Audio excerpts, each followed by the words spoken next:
Hello, welcome to episode 2 of Home Sweet Homebrew. I'm Jurian and I'm joined by... Aria. Yep, we're the same two people. I hope you haven't missed us too much. Today's subject, we want to talk about one important thing that we feel is glossed over a lot in term of storytelling. Yeah. Multiclassing. It's such a fun thing to use when it comes to storytelling for your character.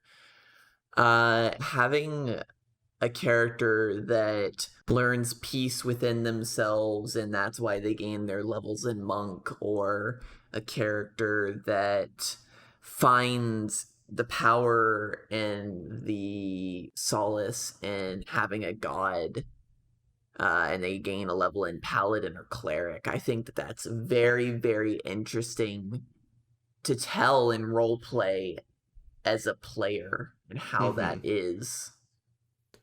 Because one thing that I personally have a very, not a distaste, but definitely a little bit of a about, is when people simply just take a level in multiclass because it's like, oh, mechanically it's good. Because, I mean, there's a lot of examples. I mean, the action search for fighter or like sneak attack for rogue. A lot of people don't really think about the fact that like rogue, it's not just about being a sneaky killer. Yeah, it's a whole existence and a whole way of doing things. Yeah. So to kind of just any character can roll stealth and gain advantage on their attacks. Yeah, but what about the whole Thief Scanton is an example of how much it's not just about this little thing that they're doing, it's a whole lifestyle. Yeah. But as good examples of storytelling, obviously they're very complex in their kind of way they happen and how they're acting now. But two characters in my campaign are multiclassing. One of them is Fennec the Satyr, who is a monk who took a few levels in druid, and the other is Aria's character, Dawn, who is a rogue who, I guess, received a few levels of warlock. Yeah. And involuntary on her part, very voluntary on my part. Yeah. we truly are cruel to our characters, being like, hey, take this trauma. Sticks and stones may break my bones, but words will cause trauma I will inevitably project onto my D&D characters. This is absolutely the Meteor's Heart tagline. But just so I will gloss over kind of like the whole, not gloss over, but go over very quickly what caused the two big events that caused Fennec and Dawn's multiclass implementation. And then I will let Aria go over like her character, like the whole mindset, the whole like what was going on like in her mind for like the character for it to make sense with that choice. Because obviously it was something that basically I was told like, hey, I would like to multiclass, and I had to work with it. Yeah. So without going into too much over like what the whole context is, there was a moment when the group was in the Feywild and were set in front of a choice. Where one of the player/character had to choose between two people, only one of them could live. It was between their own. It was basically Fennec had to choose between his own friend from childhood / kind of lover, and then this little tiefling girl that the group had adopted that was very close to Dawn, who they had called Garnet because she didn't have a name when they met her. And he saved Garnet because he thought it was much more important. That like since it was like basically a part of the family, and then there was a whole problem with him and his lover, and so that's what started Dawn's change, which I will absolutely let her go over further. And for Fennec himself, after that whole failure, there was another event further in the game where the group themselves failed to contain a catastrophic event of a kind of fiery goddess coming back to the world and destroying everything. And so in a moment of vulnerability, he kind of found himself drawn into like his own god's guidance, and then found an answer within the stars, which gave him his Circle of the Star Druid multiclass. Yeah. Now, that's kind of like the basic, is that that's the reason why they multiclass, is that they had an event that required them to find something more than simply what they had prior. That's a So good way of putting it, actually. yeah, so take it away. You can go over what you had envisioned for Dawn and what is still going on right now. As we're talking right now, Meteor's Heart is still existing. It's Yeah. still happening. We're about 50 sessions in. Yeah, where this well, she gained her level of warlock about a year and a half ago. Basically, my idea originally was it actually happened when Jurian was over at our place at the time, and we were just talking, like shooting the shit. We were just talking, and I think one of us went, "You know what would be cool?" And then that it was all just downhill from there. But after that, we talked about everything and we decided, no, that mechanically this would be very, very good. And I think a good story can be told here. And I started thinking about, like, with everything that happened to Dawn and her, like, feelings of inadequacy and not being able to save those that are close to her, that she feels, I'm not strong enough, I don't have the power to do this, and just screaming that into the void, and then the void answered, right? And in that Absolutely. moment of weakness, of desperation, she agrees to a pact with her warlock patron. And there's a whole lot leading up to this and a whole lot after as well. But one of my favorite parts about that from a storytelling perspective is she was just so desperate and broken. And as she's brought into, like, the mental realm of Siphon, who is her patron, just like showing his power, eating another star, looking to her, invading her mind, and saying, I can give you the power that you seek. Do you want this power, essentially? And she agrees to it. She almost immediately regrets it. She I can passes feel out it. on the ground and is having severe migraines. The entire party is freaking out, just like, what is happening to her? Like, she's brought back to where they were staying at the time. They're talking to people that it's just pure migraines and hell and torture, hearing, like, say my name over and over again, and just all of this shit until she explains that she took a deal with Siphon, which the aforementioned Fennec was very unhappy about with Yeah, Dawn's life the, choices. the one who thinks that, like, everyone who uses arcane magic is evil, because in my universe, the way magic works for arcane users, like wizards, sorcerers, and everything, is that they're basically kind of like tearing away at the weave, like the source of magic in the world, and then using it in their way. And so he's like, that's, how dare you? Yeah. But I think that that's very interesting from a storytelling perspective. If you take a pact into Warlock and you take a multiclass into Warlock, how does your character react? Because that's a pretty drastic change. How does the party react? Do they know? Do they realize? Do you tell them? Do you have to tell them, like the position Dawn was in? And how did they react of them going, oh my gosh, my friend just took a deal with some eldritch motherfucker?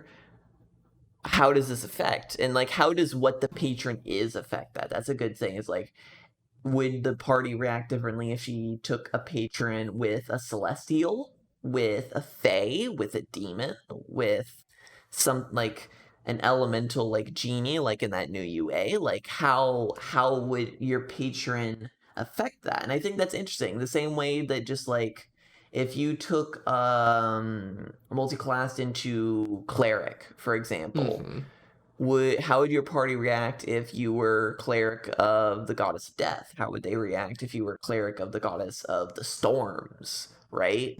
Like, It's two how? different, completely different characters, or Yeah, it's different, like, completely just different characters. Like environments. we talked about last episode of how the flavoring of that effects thing, that definitely extends into multiclassing. Like, if your character suddenly like gains the powers of magic and you just subclassed and or multiclass into sorcerer, like, how did they gain that power? How did they gain the native abilities of a sorcerer? Or Yeah, it like, just awoke. It just like woke up, yeah, and then the difference between taking sorcerer or wizard, even.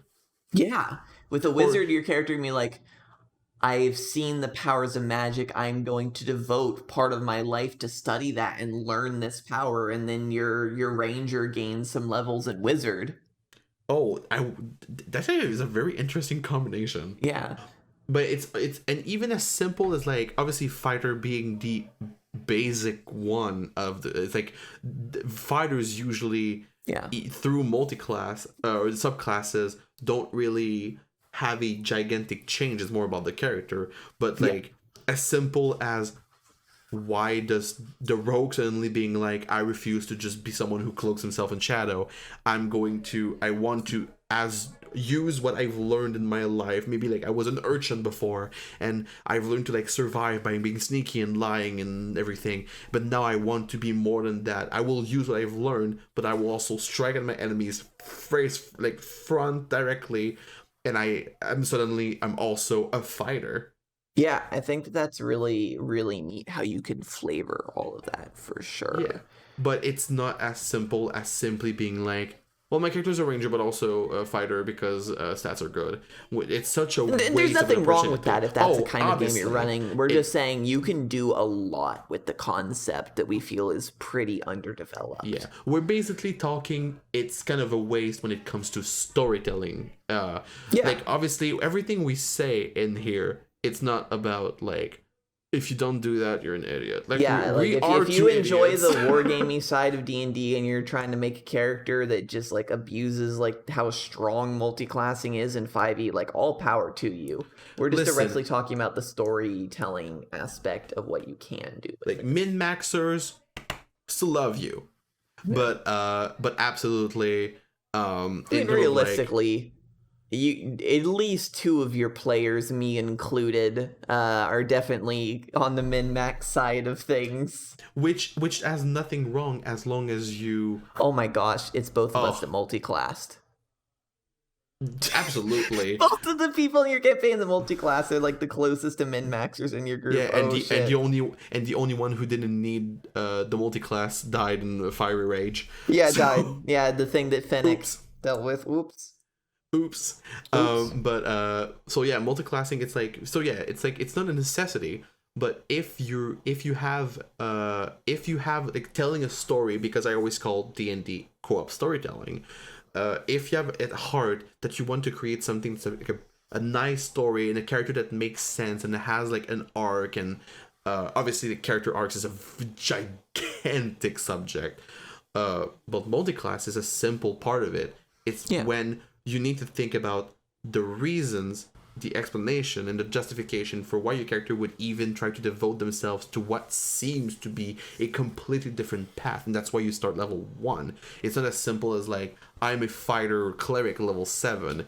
It's you're a fighter level 5 and then a cleric level 1, because you just started like looking Learning. into that direction of like, Yeah. oh, the gods, and or like the way of fighting and all Getting nature, and blessed by the gods. Like, or getting cursed by Siphon.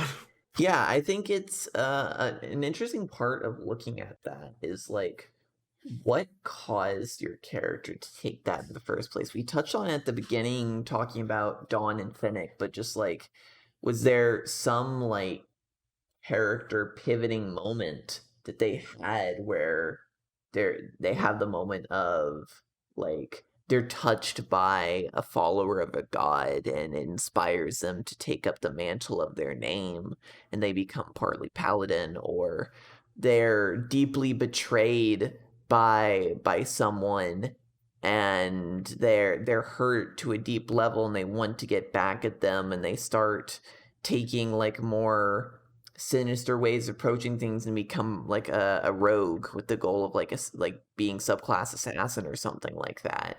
Like, you can really lean into what causes them to take that multi-class in the first place. Do they find inner peace within themselves and, like, use that to project themselves forward, and that's how they become a monk? Like, there's some good storytelling that you can do with that about why. Yeah. Very sorry, I had to mute myself because people be loud. But I'm yeah, good. it's just I'm good at monologuing anyway. oh, I was still interested in what you were saying for sure. You're right. It's like there's too much there. What a nice toilet flushing sound. We are professional here. You can edit There's that too out. yeah, for sure. There is too much in that realm to ignore all of it. And to just, if you want a story in your, as you, like, even just your character, you can keep this to yourself. If your DM is so uninterested, well, first of all, obviously another thing is that a lot of these things, they're a cooperative effort between your DM and you, that you have a satisfying way to enter this new class that you're having. Oh, It's yes.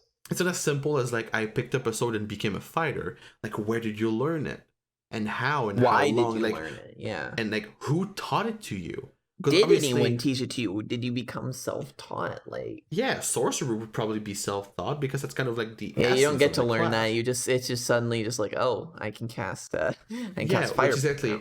But what is your ancestry? Obviously, it changes your subclass that Yeah, you're that's choosing true. probably, but it also changes the whole way your character will handle it. It's like, for example, like I believe you did mention about what if your Budon's patron had been a celestial.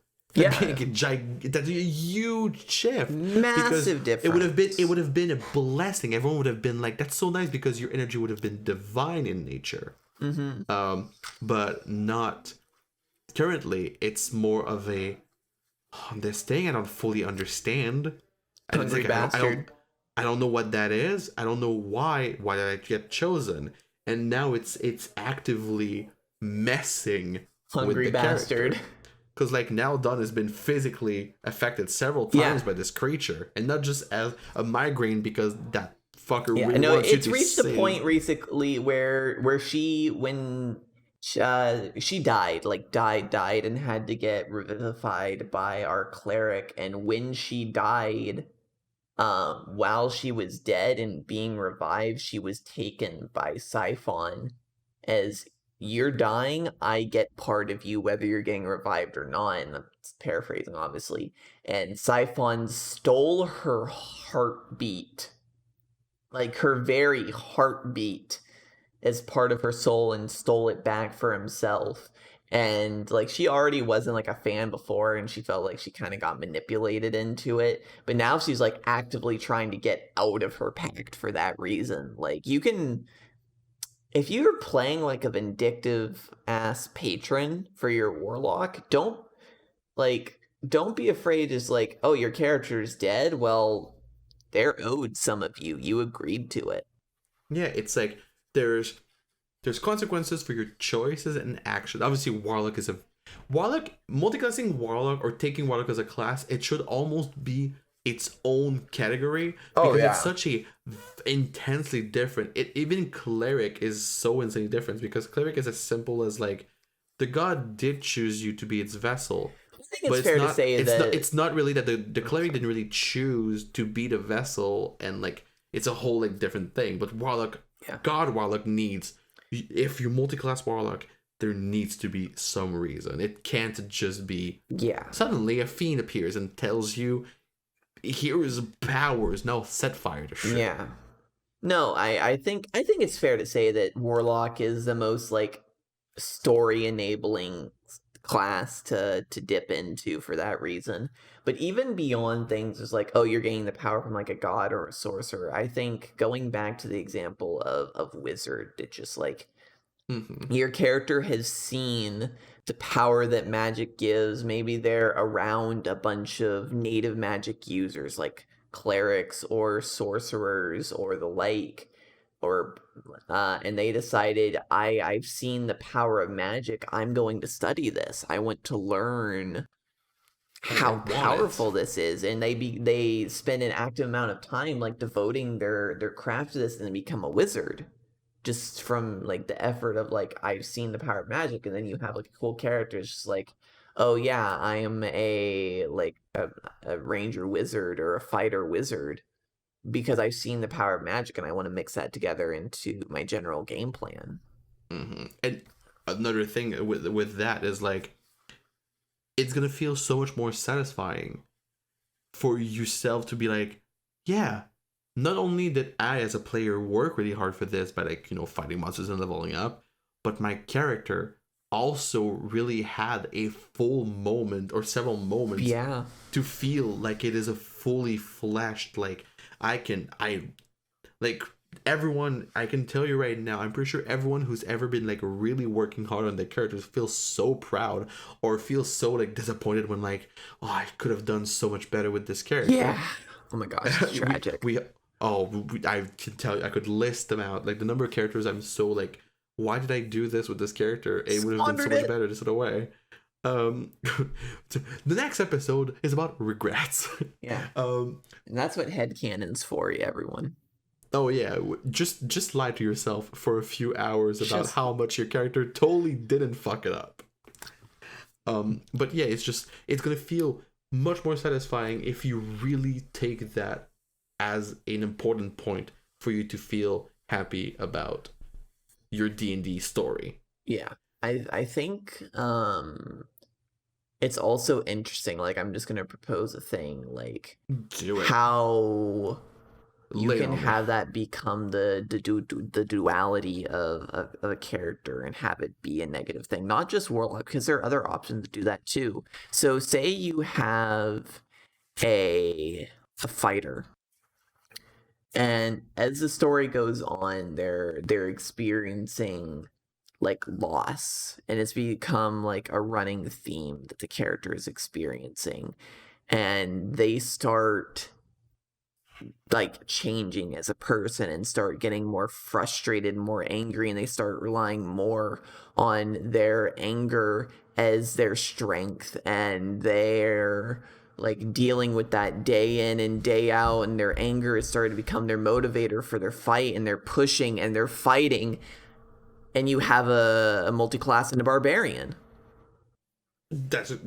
I was really waiting. I was like really excited about like what class you were about to like propose a multiclass into. Yeah, just like your character has learned to harness their rage so much they've gained rage as a bonus action.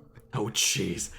Is being sad a free action? Also, even more, it can go all the way to subclass because for example, for barbarian, if it's about loss, imagine you use the one about spectral guardians. I believe it's ancestral, part of the ancestral. Yeah, it's like, oh, maybe like the spirits of the ones whom you have lost protect you. Yeah, that's and really and then you have this whole aspect, and plus an example like this, it doesn't need more because your character can. It's something that your character can stumble into because it's already part of who they are. They're fighting. Yeah. They're already doing the thing that allows them to be a barbarian. They're fighting and being angry.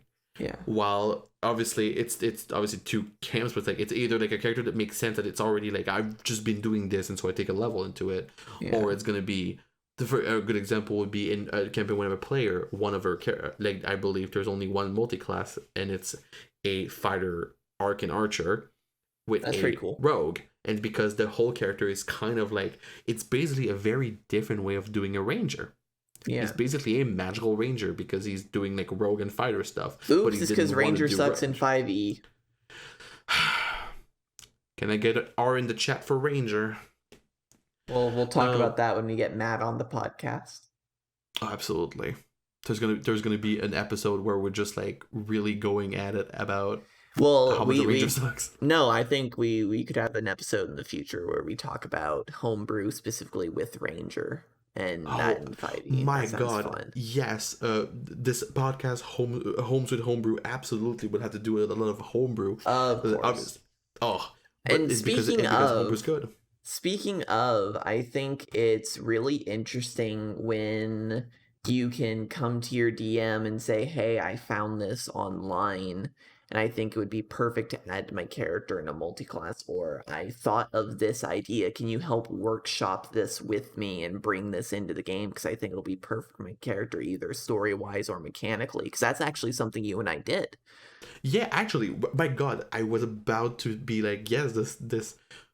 Do we want to talk about it, or do you want me to talk You can about go it? ahead and talk. I've been monologuing for a bit. Oh, perfect. So at one point, we had already talked about. Well, in fact, it happened. The Yeah. change with the multi-class with Warlock, Yeah. and being a rogue Warlock definitely had a lot of sometimes a bit of issues in terms of like gameplay because there are There's different. no point to cast Eldritch Blast Yeah, because whatsoever. because when you graze someone with a dagger, you deal like 7d6.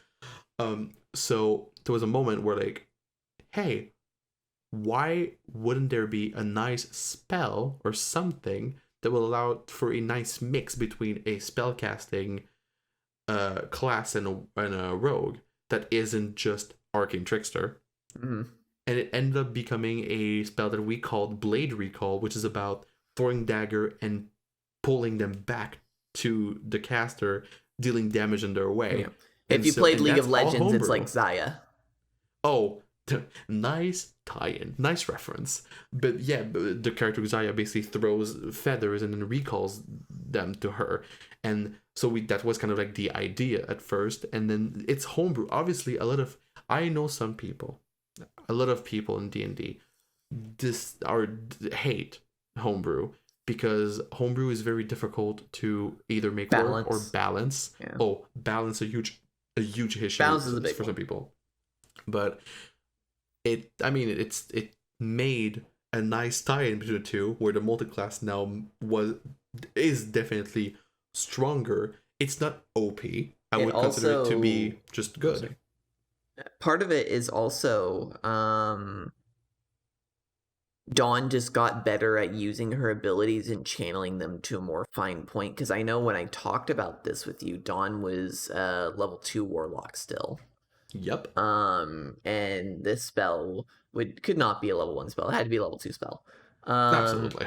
And so she wouldn't get that until she reached level 3 with the warlock, which is as far as I wanted to go with warlock. And as she grew, she just got better using powers. And when you, of course, reach level 3 warlock, you gain your pact boon and everything. And we've made this like neat little homebrew spell to go with it, where most of her combat was based around throwing daggers and staying just out of the line. Mm-hmm. And we made a whole spell where when she throws her dagger, it sticks into the ground, and then I'll mark it there, and I get into position. I call the daggers that I've thrown back, and then everything that they go through takes damage on a dex saving throw. And that was very, very good. She's learned how to channel the power from her patron into something that she control and that's refined. You don't have to homebrew something to do that. Obviously, we're just saying that that's something you can do. But I think I mean, that's if very anything, interesting when you're looking at, especially when a class is getting your devotion buffs to it, like, oh, you were here until level 3, enjoy like your sacred oath for your paladin, and you can really, really get in there roleplay wise. Like,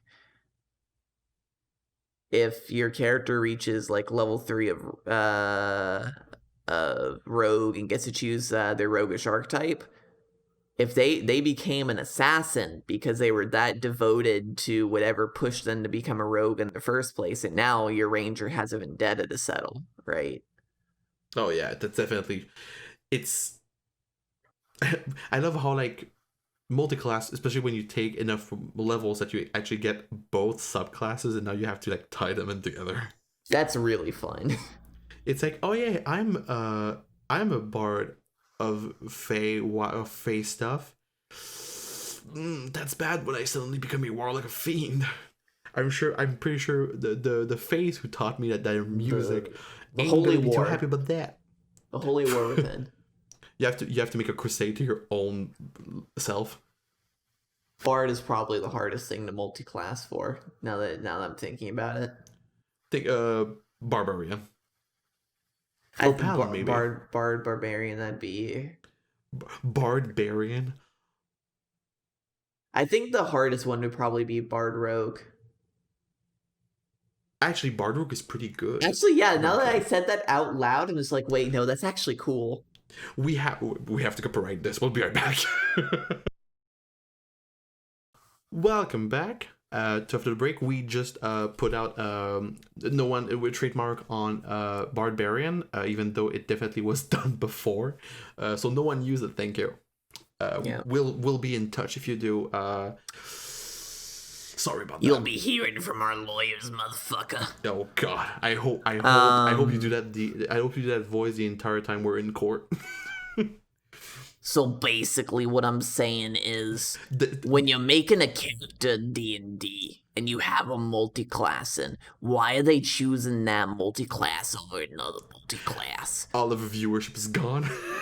So say that you have a character, I'll say ranger again. You have a ranger, and due to the events of the story and the campaign that they're in, they have been shown severe benevolence from a god, and they want to represent that god and and use the power that god gives and show other people the power of that god and help people with that god.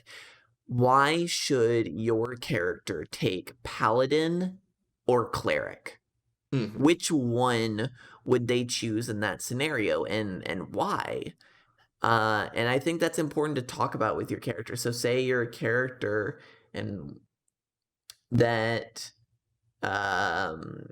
they're very much even like we're going to talk raw mechanics. Like say you're a backline class, obviously you're going to want cleric instead of paladin, right? But if we're talking about them as a person, just like, are they like zealous fighters for what their god stands for in every part of it, and that's what the paladin class means to them, that's what their oath means to them? Or are they given a gift by that god, and instead of fighting for that god's favor, the god favors them and they're given a gift as a cleric of that god? And I think that's an important distinction to make when you're writing and role playing that character, how they get that subclass, even if it's like the same general concept. Oh yeah, obviously, a lot of it comes to preference. Like, yeah, it's obviously like basically in this instance, it'd be more about making the characters work for what the player would prefer to play, which like obviously will have an impact on what the character would do. Because I would see a paladin as much more of a, I guess a proud herald, as I would see more a cleric. Personally, I guess I would see more of a cleric as someone who's just like a messenger of a god. Yeah, I think I can agree with that. Basically, like one of them has a gigantic flag. They play into the ground and go like, "Well, we're on Pelor land now," and the cleric is just like, "How about? Do you want to take the tea and talk about Pelor for a minute?" Yeah, and it's more than that as well. Like not just cleric and paladin, because they're just like the easiest to talk about. Yeah. But say your character has gained a reverence for nature, and for all of that, you have your fighter take into druid or ranger, or even like bard could also be an instance if you specifically go with like a way of like, well, another thing about the paladin and the cleric, bard could also be an example, because instead you could become someone who like kind of spreads the message in that way instead of having necessarily like a celestial power or divine power. Yeah, the guy from the like really loud guy in Whiterun in Skyrim. Oh my god. Well, the great Talos. This character, what level do you think he is? Like level, do you think like I will say like 5 ranger, 1 cleric? I there's a Dark Brotherhood quest where you assassinate him and he gives you no fight whatsoever. So I'll give him in D&D. I'll give him level 4. Level 4 cleric with no equipment. Yeah. Paladin of just speaking. Yeah, no, it's so. But yeah, like obviously different classes have the same could have the same like reason for existing, but obviously very different ways of executing it. Because again, a ranger is so infinitely different in code and moral at its core than a druid. Obviously, they both have a huge respect for nature and they both use it in different ways, but druids are like protectors of nature, while rangers are more just the people who travel through it and are used to it. Obviously, a lot of them have a respect for nature, but not... Well, I think a good way of putting it is druids are the spirit of nature and rangers are the law of nature. Or I thought you were going to say the follower of nature. But like the law of nature actually makes me I mean, I'm not gonna lie, a bit more excited. Oops, I inspired a future character. Oops. All rangers. Oops, my character folder just got even bigger. Oh no. We need to make an episode of me going down each character concept in my folder. Oh, mine would be we could have an entire episode about our different characters. Mine would be about 10 minutes because all my character concepts are simple as this character does this, the end. Mine would be an entire episode just because I have so many. Oof. Well, I mean, I love talking. You could tell me like a single detail and I could come up with a full character on the spot every single time. Oh, I'm sure. Like both of us are actors. But that's why I do NPCs. Hey, yeah, exactly. Remember when for no reason in a random village of the world there was a priest that was specifically didn't have a name and spoke only in rhymes? No. For real? That was the... I don't remember that at all. That was before the Mademoiselle Manor. That's probably why I don't remember. Yeah. That's so long ago. That's like a year and a half. If not more. That was it was a long time ago. But yeah, it would have been like February of last year. NPCs are basically just reduced characters. They're basically just reduced player characters. Because they don't have as much. But they have the exact same thing. Like, you can multiclass an NPC.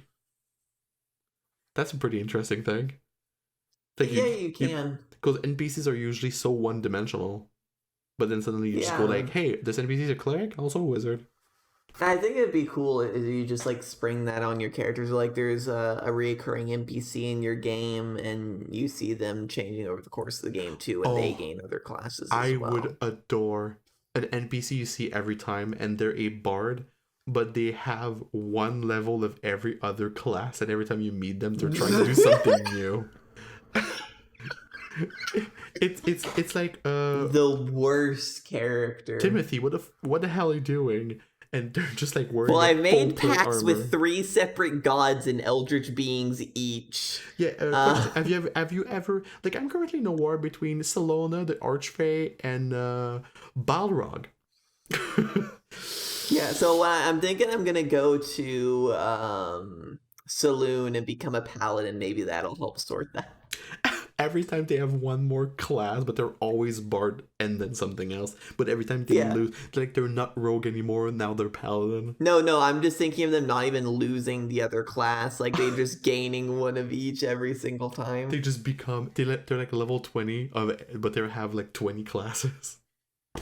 They start finding homebrew classes in the wild. Oh god, because it's only like 14 class or 13 with artificer or something.